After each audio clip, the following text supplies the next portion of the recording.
And let the Monday morning ruckus begin. I'm Jay Clifton Payne. This is Things You Might Have Heard for Monday, September the 12th, 2022. Thank you so much for being a part of the program. Things going on, a lot of things going on, a lot of great things happening here along the way, and glad you can be with us. We are, of course, broadcasting on our extended view on Monday. So if you're watching me on my Jay Clifton Payne Facebook profile, my Jay Clifton Payne YouTube page, or my Jay Clifton Payne LinkedIn page, thank you so much for joining us here. We're going to give you details on how you make sure you see this 5 days a week. This is only the big shebang on Monday because there's so much extra deals to go to. So we're here for you on this day here. But what we're here for is to bring you some news stories. These are some of the most conversational, the top stories from the weekend that aren't necessarily going through the rundown on Monday morning shows, but based on what you said, based on your contributions, your engagement with the stories you posted all weekend long, these are things that happened over the weekend that you said are worth getting a start to talk about for your coffee chat here on your Monday. So we have it for you here. Things You Might Have Heard and the Conversation Project act as a tertiary news source, your news side piece, if you will, and we are provide you some great news that may have been missed in the headlines in the papers you may or may not be reading these days. So let's get in with what's happening right now, right here. We'll explain how the numbers work towards the end of the cast. Let's go with the first one, the more important story, I would believe, not the top story, but the more important story. It's something that's going to reverberate across the world, in this case, the nations specifically here and the world itself, as Russian troops retreat as Ukrainian counteroffensive makes rapid progress. There has been a massive counteroffensive in some cities in Ukraine, one in particular where they basically ran the Russians on a rail out of town. They are basically showing their strength. There are rumors of Russia being down on troops, which aren't so much rumors. Rumors of Russia being down on actual equipment, which aren't so much rumors. And just a lot of cases where the rest of the world that isn't dealing with Russian propaganda sees that Russia isn't quite as strong, as powerful, or as good at warring as they proclaim to be. The Ukrainians are pretty good at warring and pretty good at defending themselves. A lot of it because the Russians weren't as quite as prepared as they were, and they thought Ukrainians would just roll over. That didn't happen.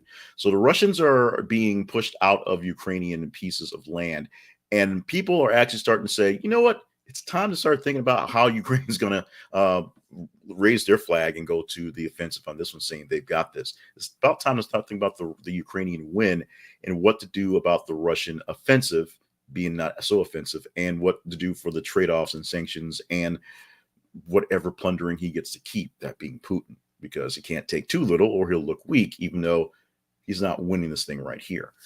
Russia not doing so great at war is something that's been a surprise, but also something that's been a boon to, I guess, patriotism, freedom, democracy, if you will, and a bit of American gusto, because we put a little grease into the wheels of these things going on here. We're going to see how this thing plays out going further, whether this is just a temporary high, or as the winter rolls in, Russia finds a way to re-advance and retake. Let's move on to the next story, which is actually a double. Two dealing with King Charles, not St. Charles. We're not there yet. King Charles III surrenders hereditary revenues in return for sovereign grant funding official duties. The weird thing about this, and it attaches directly to the next headline, is that King Charles III, now the king, doesn't get a salary. He just essentially ascends to the throne, and they just pay for his stuff. As weird as it sounds, why are you giving a king a salary? Why does he have to go around, clicking his button on his online payroll stuff? Why is he putting in for vacation days to wait for somebody to approve it? Doesn't happen. So there's a grant that basically funds all official things that Charles does, which are all official. Excuse me. As opposed to him just kind of having the salary that goes along with his title. It is one of those British monarchy things that makes very little sense to us who don't have a British monarchy, but it works that way. Oh, by the way, the Queen Elizabeth's been on the money for 70 years. Now King Charles will now be on the money because they have to change the money. The face on the money is the monarch. The anthem, which is maybe seem like one word to you, but God Save the King and God Save the Queen, slightly different. And the flags, because the crest on them have to do with who's rolling, and Charles gets a new crest as a new king. So we have to change all of the facades that are out there to designate the UK as UK, their cash, their music, and even the flags that represent the United Kingdom. It is something that happens more frequently in places where there are actual regimes like this, and should have been, I won't say should have been, thought have been more frequently in this regime itself, because no one knew that Queen Elizabeth II was going to go the distance and get 96 years out of her reign, 96 years out of her life, 70 years out of her reign. We'll see how long this stuff will stay in part until the next king, whomever it will be, most likely William, although the succession line is there to pop up, as Charles himself is 70 years old. If he gets another 20 years or so, like his mother did in the 90s, that means Prince William in his 40s will take over kingdomship in his 50s and go from there. It's assuming no oddness or foul play inside of anything going on. Let's move on to this duo right here, also dealing with the queen, if you will. Yuju Anya. Twitter censors Queen Elizabeth tweet by Black professor. One of the things that were interesting about the Queen and the British monarchy and the British themselves is that the death of the Queen brought up in full force up front a lot of the talk about the past of the British Empire. A lot of the stuff is past, Queen Elizabeth, but the British Empire was a conquering nation. The British Empire ruled over much of the world that was known at the time, and has a pretty big influence in many places in Africa and Asia as a ruling kingdom, and in Canada, in the Caribbean, places like that, where they still see Queen Elizabeth, or now King Charles, as their monarch, their king, even though they rule on their own. They don't listen to them, but they're there as a figurehead, if you will. Guess what? A lot of bad things happen because of the British Empire. And a lot of Black peoples, particularly, are talking about the fact that, they're all colonizers and things like that. One tweet was censored, or a few tweets actually were censored by this professor in particular, but a lot of other people are saying what they want to say on this case. And they have valid points on that one. So you can agree or disagree on this one. You can agree or disagree on the censorship, if you will, but you have to take the whole part of history in its own. When we look back at past presidents, we have to look at the good and the bad. We look at the things that happened for the great and Ronald Reagan, but at the same time, as long as you don't have the rose-colored glasses, you can understand there were quite a few things that were the downfall of the nation, although every president's a downfall of the nation in his tenure. When we look back at Donald Trump, we're going to see a lot of crazy.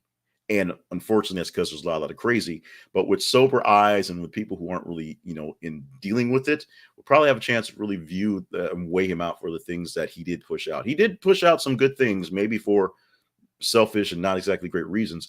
He worked on, I don't want to turn this into a Trump thing, but he worked on for prison reform. And of course, he did push the stimulus stuff, even though he claimed he didn't. He also did, tax cuts for the rich, which don't always work out so well. Well, let's keep on with the Queen here and deal with the final NBC scene from the Long Running Daytime series, Days of Our Lives, which is moving to Peacock, not being fired, not being canceled, but the whole show, the whole daytime series, because people aren't watching them, is moving to Peacock. And I guess NBC is going to have a 5th hour today or something like that, or a 6th hour today. We'll see what happens. But what happened was the King gave a speech on Friday, and his first live speech in front of the world, and as the king, of course, and NBC cut away from it. Most newscasts, most of the major TV stations cut away from it, but NBC News cut away from the final scene of Days of Our Lives on television, on broadcast television, to cover King Charles. Many fans hot about that one. Let's go to this one. Michele out of Funny Girl performance after early signs of COVID. Now, she may actually be back as of now. This was posted late in the week part, like Thursday, Friday. So today is Monday as we report this. So she had early signs. She's probably gone past it. I've not seen anything saying that she actually contacted any sort of full COVID or long COVID. We have a running hate of Michele. It's tongue in cheek, but Michele is just, I have a staunch just sort of thing I say where you're allowed to hate 3 different people at a time with all the fires of Thousand Suns, and you can get away with it. Michele just have to be on that top 3 list right now. And so we really, really ragged her when she took over the role of Funny Girl, essentially getting someone fired. We kind of jumped into it as it was a bit of a body shaming thing as we looked at the costumes Michele wore versus the costumes the other people wore. And we went to that one, but we're not being funny pun intended, about Leah Michele being ill. We hope for the best. We hope that she is back on stage. We definitely hope she doesn't get any full-blown cases of COVID. If she does, she heals well, because it's a lot more fun to rag on her if she's in full health as opposed to if she's not. We don't really hate her. Well, we do really hate her, but we don't want any ill will or any illness to come to her, because we need her as a target to use on these things. That's what I said. That's what I shall say. We shall go with that. Aries Spears claims his character is being assassinated while addressing child grooming lawsuit. Aries Spears is now speaking publicly about the child grooming lawsuit. Him and Tiffany Haddish used to work some, let's call them seminars, just some seminars on acting, on improv and things like that. And in the process, two now adults who were young people while going through their acting stuff said there were some skits that were essentially grooming them for other bad things to happen. Tiffany Haddish says she is disappointed. She's sorry. She's a part of that. She wishes that didn't happen. Aries Spears is like, dude, these guys are trying to take me out. Read this links, read the stories, go deeper into the stories, and read what is going on behind this. There are some serious hurt and bad feelings in these lawsuits. I think they're more than just frivolous suits. But at the same time, Aries Spears and Tiffany Haddish are claiming their innocence to the crimes they're being accused of. So until this goes into a court of law or gets settled, and then we can all think what we want to think, we've got to actually keep an open mind on what's happening with this stuff. So read the stories, go back into detail. We took a long time to actually jump into this one because it seemed like, honestly, it was going to go away. It wasn't that big a deal. And I'll say I kind of like Tiffany Haddish. But this is a thing. It is talked about. It's very conversational. So we're talking about it.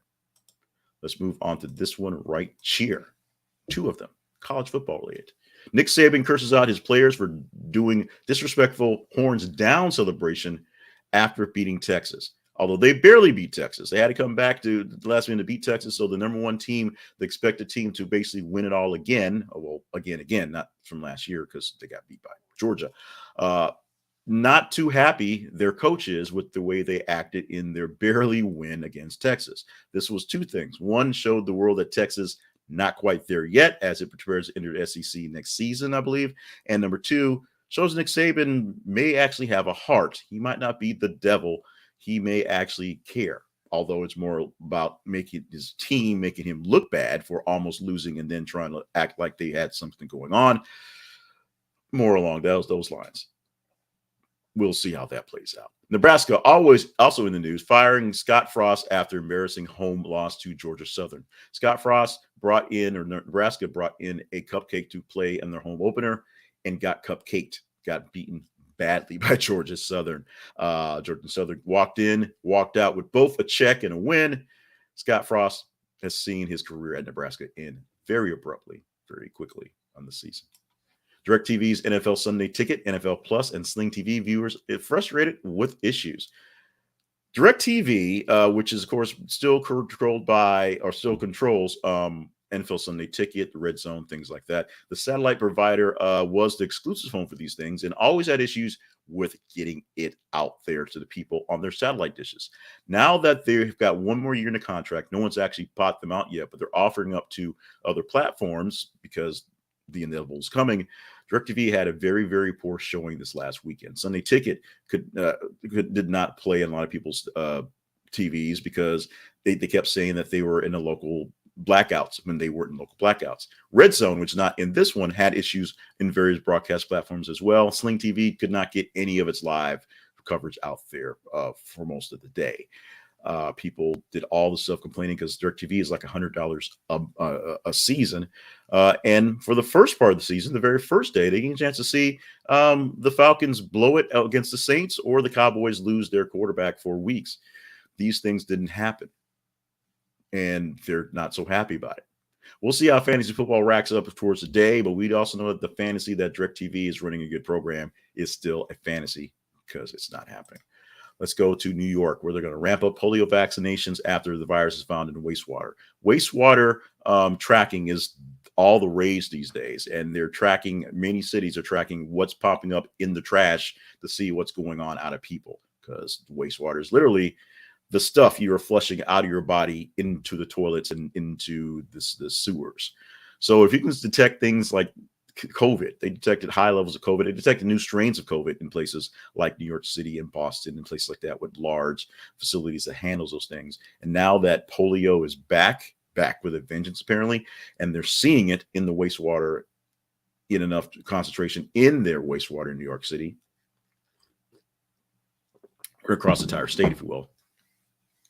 The polio vaccinations are going to start going up big time because obviously more people are peeing it out, which means more people are actually dealing with the virus inside of themselves and around themselves, if you will. Charlie Cox confirms Daredevil Born Again is a full-blown reboot. Quote, it is not season 4, unquote. So many people are actually disappointed in what's in this news right here.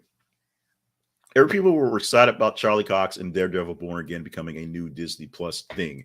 And now what they're finding out is it's not a continuation of the final season, the third season of Daredevil that was on Netflix. So the story is going to change. Everyone's been worried about the Kingpin and Vincent D'Onofrio and the way he's playing the Kingpin and things going on because he's an established character, so you know who he is, but he's also an established character in the comics, and how they put him into the Netflix Marvel Cinematic Universe was played off in a different way as he's being played off right now. They're rebuilding they're rebuilding the Kingpin, if you will. They're rebuilding Charlie Cox or of course, Daredevil. Charlie Cox is just fine.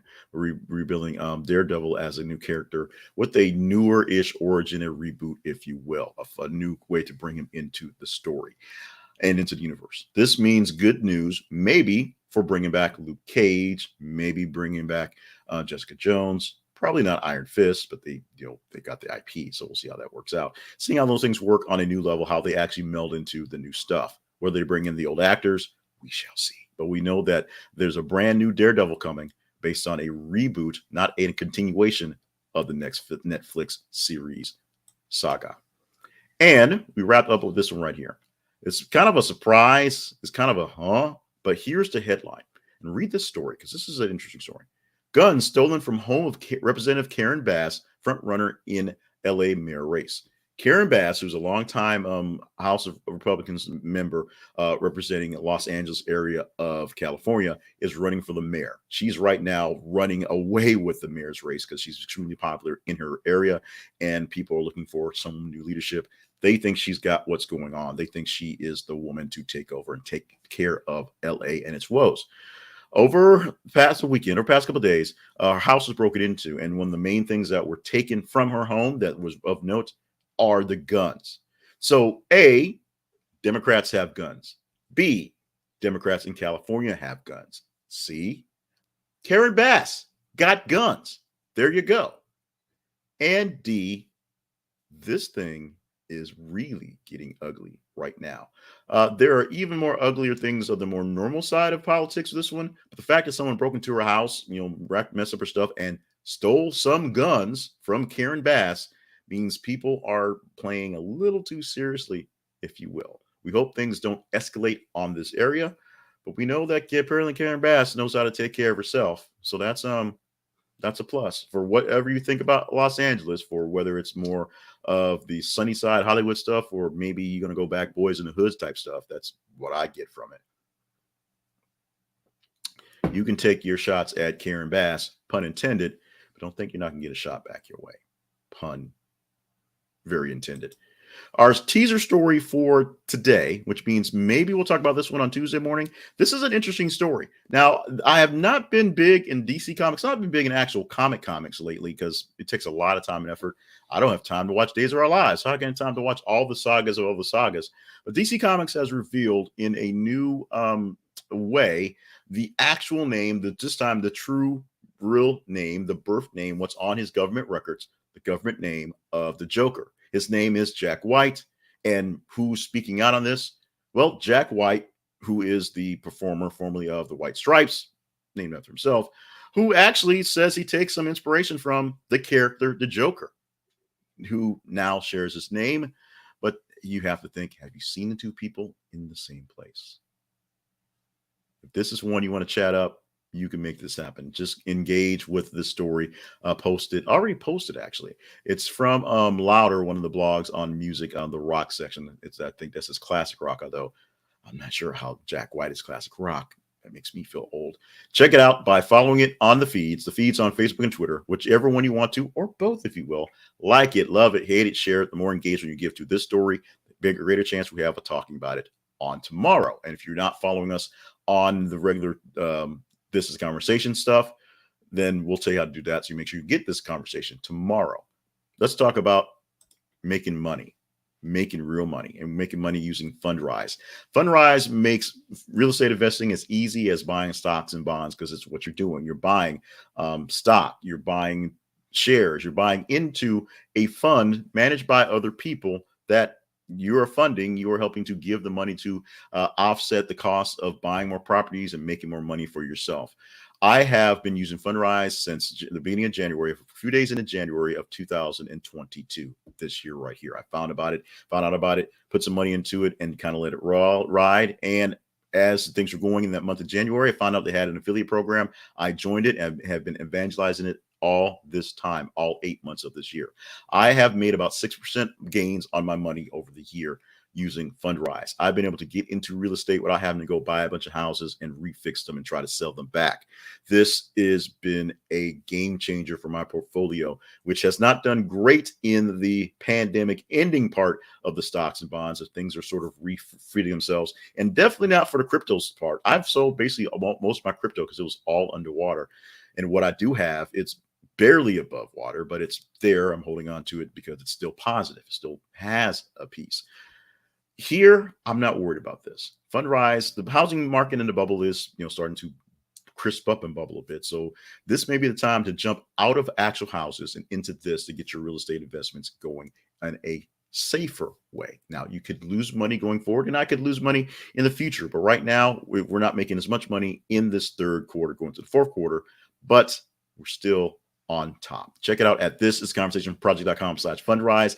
This is conversationproject.com/fundrise, and see if this is your future to real estate investing.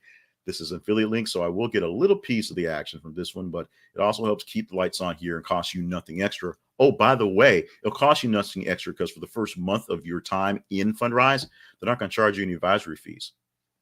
Free money up front from Fundrise.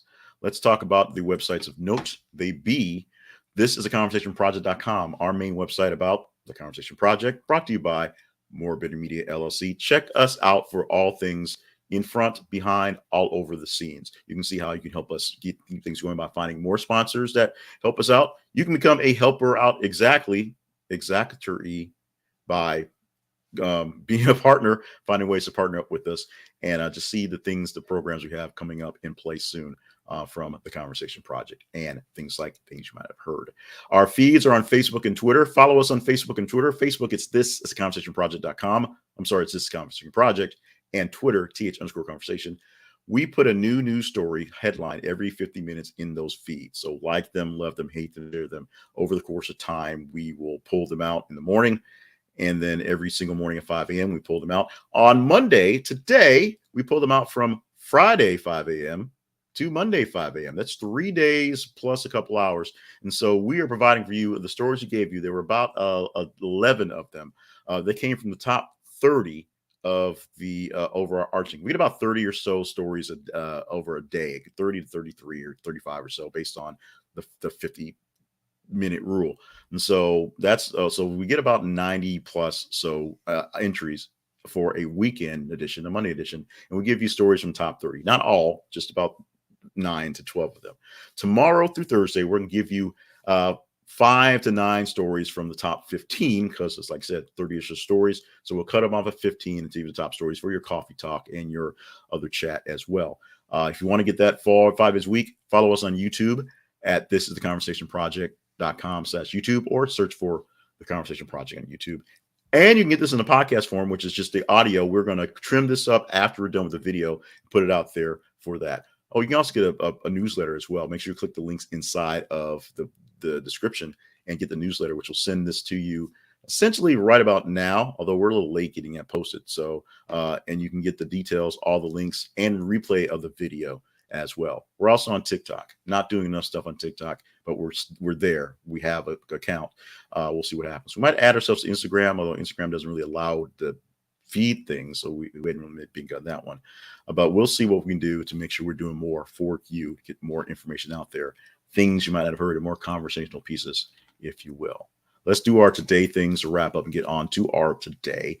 Starting off with September 12th birthdays, Linda Gray, the old patriarch of, not quite the matriarch of Dallas, but she was married to J.R. Ewing, and she handled him pretty well when she wasn't drunk or sleeping around or getting drunk or getting beat up by JR or getting drunk. Linda Gray, known for more than just Dallas. Well, that was an iconic role she had on Dallas, 82 years old today. Joe Pantoliano, close enough. Met this guy literally this weekend. He was in town for a Comic-Con here and met him this weekend. Too cheap to get a selfie. That is I. Had a quick conversation with Joe Pantoliano from all sorts of great things. Of course, The Matrix, being in playing mobster type folks. Love that guy. Love the actor. Love his work. Love that he's getting a birthday today. 71 years old today. Hopefully had a great weekend here in the Rock and enjoying some Southern hospitality. I know the folks took care of him. I don't think they took very good care of Tom Arnold, who was also here. His booth, very, very empty. They love seeing Lita. They love seeing Trish Stratus. A lot of folks saw Joe Pantoliano. I got an autograph from the Super Mario guy. There you go. No one saw Tom Arnold. But it's not about Tom Arnold. Today is actually about Jennifer Hudson. J. Hud, 41 years old on the day, a person who, while she may not say that, plucked from obscurity, if you will, as the cute little black chick with the big hair in season 2 or was it 3 of American Idol, which may seem like 800 years ago. It was only a little over a decade ago. And she, from being, plucked from obscurity and actually not winning the competition to being a bigger winner than anyone who could have thought. She is an EGOT winner. She is a very accomplished actress. She's an entrepreneur, as everyone is, with a little extra money. And so we give much love to Jennifer Hudson, another one of my future ex-wives, 41 years old on the day. Celebrate Chocolate Milkshake Day today. Just chocolate milkshakes. Go to McDonald's and ask them if the milkshake machine is working. If it is, get a chocolate milkshake. If it isn't, go someplace where the milkshake machine actually works. They work at the other places, just not at McDonald's. If you're going to Arby's, get your mocha, because your mocha is always awesome. Okay, ultimately, we are each responsible for what we put into our bodies, but it doesn't help that, according to health experts in the UK, the average person experiences roughly 2 to 3 upsells a week. Upsells involve stores, cafes, and restaurants encouraging customers to upgrade to larger meals and drinks or adding high-calorie toppings or sides. Do you want fries with that? Can I add extra sour cream? Can I put this leg of lamb on this other leg of lamb for you, since we've got a sale on leg of lambs today? It could happen. The less you visit retail food places and prep meals at home, the fewer upsells you'll face. Obviously, for a typical person, upselling meals and extra 17,000 extra calories over the year. 1,700 would be, something to deal with. 17,000 is a bit. So wanting fries with that, going with the larger fries, larger drink, extra sauces on your stuff is bad for your bodies. Now, if you're working it off very well, you do you. Otherwise, think about it. If you do have a thing for keeping up with your appearances, keeping up with your weight, keeping up with your health, make sure you're doing it the right way and knowing that upselling works. If it didn't work, then trust me, I would be out of a job in many places. Upselling does work. You can be upsold fairly easily. But what can't be done easily is moving on with the day. But it should be. We will hear, though. Monday, September 12th, 2022 edition of Things You Might Have Heard is now in the books. Thank you so much for being on the show with us today. Thank you so much for chiming in live or in the future if you're seeing this on the replay. Thank you so much for just being you. Every single day, I say these 3 things. Stay hydrated, stay limber, and stay on task. And I say these 3 things along with because we need you here for the great things that you are here for. We're seeing in real time what meaning something to people means, whether it's a positive or negative, if you will, in dealing with Queen Elizabeth. Yes, some hard feelings are popping up about the British monarchy, but a lot of people are proclaiming their love and their ability to honor the Queen for what she did for 70 years of service. You may not get 70 years of service, but you're doing service for someone out there and they need you around to do whatever it is you're doing. So keep on keeping on because we need you here. In the meantime, we need you to stop by our sponsors page, stop by our partnership page, and follow our feeds so that you can tell me what to talk about tomorrow. Seriously, I don't know what to talk about. I throw things out there. You let me know what to talk about tomorrow. If you want to see this 5 days a week, I didn't say it properly. Make sure you follow us on the Conversation Project's YouTube page. Go to thisisaconversationproject.com. There's a button for YouTube, a button for podcast. Follow us there to make sure you get this 5 days a week, because Tuesday we're not on the J. Cleveland Payne pages, except for the one page. That's way too much to explain. I'm out. We're running long. Thank you so much. We will see you on the Tuesday edition of this here thing we do here on Here Internets.